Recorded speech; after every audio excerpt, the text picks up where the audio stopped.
Appel aux médias et aux téléspectateurs de Guilhem Lignon. C'est un jeune homme de 30 ans atteint d'une maladie génétique qui déforme le visage. Il se demande, et il demande aux médias, pourquoi on ne voit jamais de gens comme lui dans les médias. En clair, il dit pourquoi ne voit-on jamais de gens qui ont des problèmes au visage dans les médias. Est-ce que ça fait peur? Est-ce que c'est un choix des médias? Vous allez entendre son appel et on en parle juste après. Ce qui me choque, c'est que dans les médias, dans la rue, à la télé, et ben on ne voit jamais des personnes qui ont des problèmes au visage. Du coup, je pense aussi que ça n'aide pas à faire accepter ces personnes. Je pense que le fait que des personnes en parlent et osent s'affirmer, se montrer, s'exposer, ça peut aussi être un déclencheur pour d'autres et une prise de conscience pour au final leur dire eh ben, la société et les autres, finalement, et le monde n'est pas si cruel que ce que je pense, que l'idée que ce que je me fais, et qu'avec le temps, avec l'âge, les perceptions et les mentalités peuvent évoluer. Voilà donc pour cet appel touchant. Peggy Leboeuf, bonjour. Bonjour. Merci d'être avec nous. Vous avez un garçon qui a 17 ans, qui est atteint de la même maladie. Oui, de la neurofibromatose de type 1. Et vous êtes vice-président de l'association ANR France. C'est ça. Qu'est-ce que vous pensez de son appel aujourd'hui à la presse, aux médias, en disant il faut montrer des gens comme nous? Est-ce que vous êtes d'accord? Je suis tout à fait d'accord. Merci Guilhem d'avoir fait ce pas, d'avoir eu ce courage, parce qu'aujourd'hui, les personnes atteintes de neurofibromatose sont dans un silence incroyable.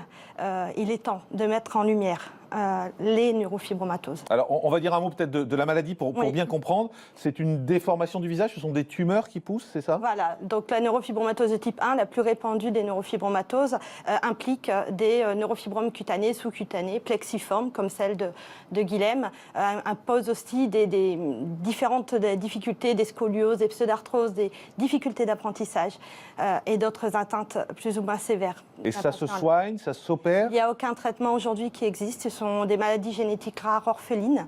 Donc il faut savoir qu'un cas sur deux, ce sont des mutations génétiques spontanées. Donc tout le monde peut être concerné. Mutation génétique spontanée, ça veut dire qu'un couple sain peut avoir un enfant porteur de neurofibromatose. Et aujourd'hui, un cas sur 3500 naissances, c'est une maladie qui est très répandue. Et pourtant, très méconnue. Il est temps qu'on mette la lumière, il est temps qu'on sorte de l'isolement.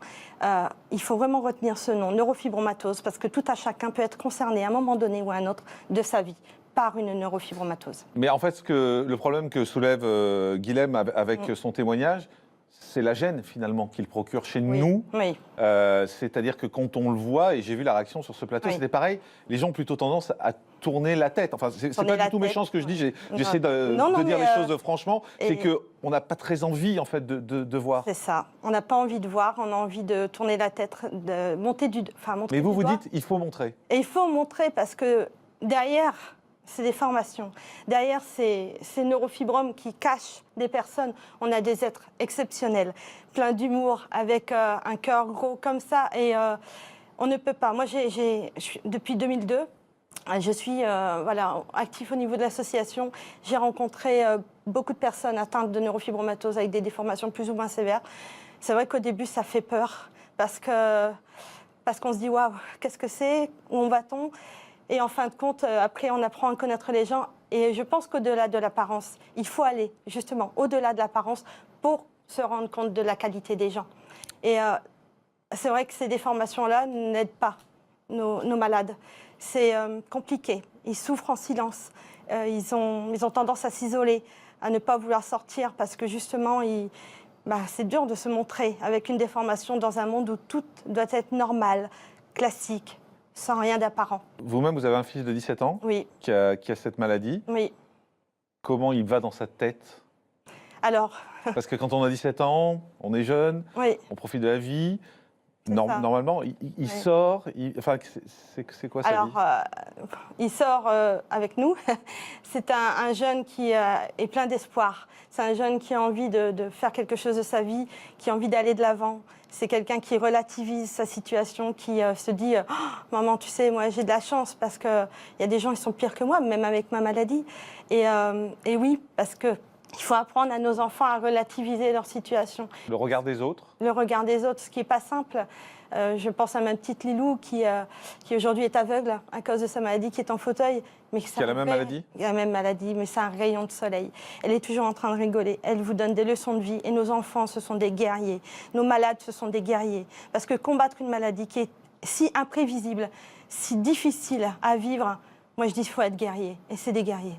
Il a des amis, votre fils Alors un peu virtuel, parce que c'est compliqué. Ouais. Il a été déscolarisé. Là, à cause de ça ? À cause de ça, oui, parce que les difficultés d'apprentissage. Et Aurélien cumule aussi le syndrome d'Asperger, qui est de l'autisme de haut niveau. En plus de ça, neurofibromatose de type 1. Donc, mais là, il reprend l'école à partir de lundi. Je suis fière de ce qu'il fait. Je suis fière de tous ces battants, parce qu'il faut se battre. C'est un combat d'une vie.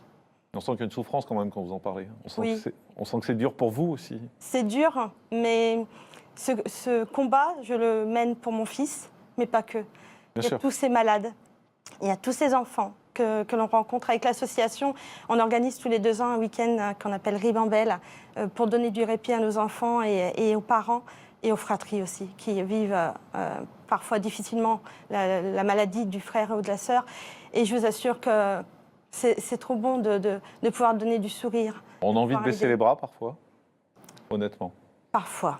Parfois, quand on a du mal à pouvoir se faire connaître, quand on doit tout le temps se justifier, parce que c'est compliqué quand on dit « Ah oui, neurofibromatose », on nous regarde avec des yeux ronds en se disant « Mais qu'est-ce que c'est ?»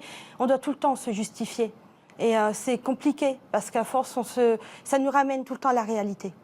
Alors qu'on a envie d'aller de l'avant, il faut tout le temps en parler, il faut tout le temps se justifier. Et on peut vivre avec cette maladie, on peut avancer avec cette maladie, même avec les difficultés. Qu'est-ce que vous avez envie de dire pour conclure aux gens quand on croise votre fils, quand on croise quelqu'un qui a cette maladie? On ne sait pas trop comment se comporter. On ne sait pas si on doit regarder, ne pas regarder, tourner les yeux, parler. Qu'est-ce que vous avez envie de nous dire? Qu'est-ce qu'on doit faire? Mais diriger vers eux, allez-y, parce que ce sont des gens qui ont envie d'échanger, qui ont envie justement de faire connaître ce qu'ils vivent, ce qu'ils ont.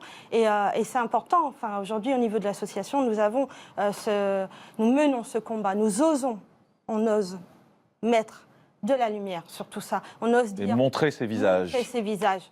Et on a une expo photo qui a été faite par David Bescunana et qui a photographié des personnes avec la neurofibromatose, avec des déformations, avec les sourires, avec de l'humour, avec des personnes qui ont envie d'aller vers les autres.